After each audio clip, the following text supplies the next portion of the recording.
Christa. No? Okay. I'm excited about the new Star Wars themed hotel. How successful do you think that will be? Oh, you're not psyched about that idea? No, I'm really psyched. Oh, are you? Okay. You don't think it'll be successful? Okay. Yeah, I mean, I think it's a great idea. What I'm most interested in, and I think I know the answer, but I'm most interested in what price they're going to hit on that. Is it going to be $200 a night? Is it going to be $500 a night? Is it going to be even more than that? Which range are they going to go for? It'll be at least $500 a night. Is this in California? I still don't know. They haven't announced one in California yet. But I guarantee you there's going to be one in California too.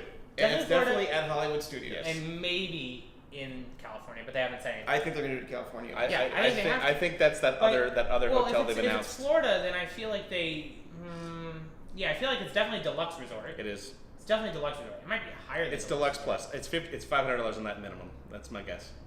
There is something weird that they were saying that, like, none of the windows are actual windows. They're all no windows. Yep, because you're not going to see outside. You can't look out and see a parking lot. Yeah. But there's also something weird about that to me, which is like, how do you even do that on a large scale? I mean, if you have windows in any hotel, there are large windows. Even the image they showed were large windows. How do you possibly show a moving, like, star field or anything of any capacity with a screen? But what about your adjacent places? They also have these enormous screens right outside this window? I mean, I think I would expect just literally TVs in the wall. Like, I don't think it's going to be some awesome diorama type thing. It's going to be just TVs in the wall. Yeah. But there's maybe they do something where like they do a bubble glass so it feels like distorted, kind of like the trick they do on Matterhorn, right? Where they've got like the ice sort of thing. If you sort of dedicate like a foot or 2 feet of space between the room and the TV, you can sort of get a little bit of kind of parallax effect. So it's a question of how much dead space we're going to allocate to that. That's not just one TV per room then. That's at least 2 or 3 TVs per room. Probably. Because they used to have one, just as a TV, and now they have to have more of them per room.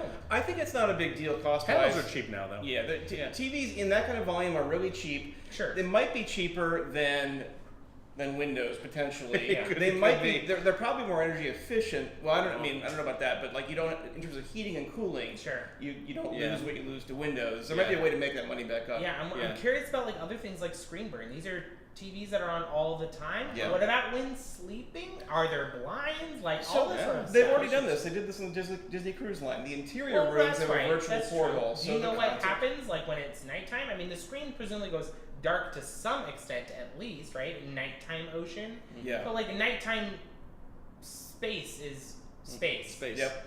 Here's a question: can you specify different planets for different rooms? Can you stay on Coruscant? You probably have some control. Naboo or I would think so. Yeah, I mean this is a very typical like sci-fi like thing, right? You just like hit a remote and you change the planet that you're in, right? Yeah. But I guess I'm curious.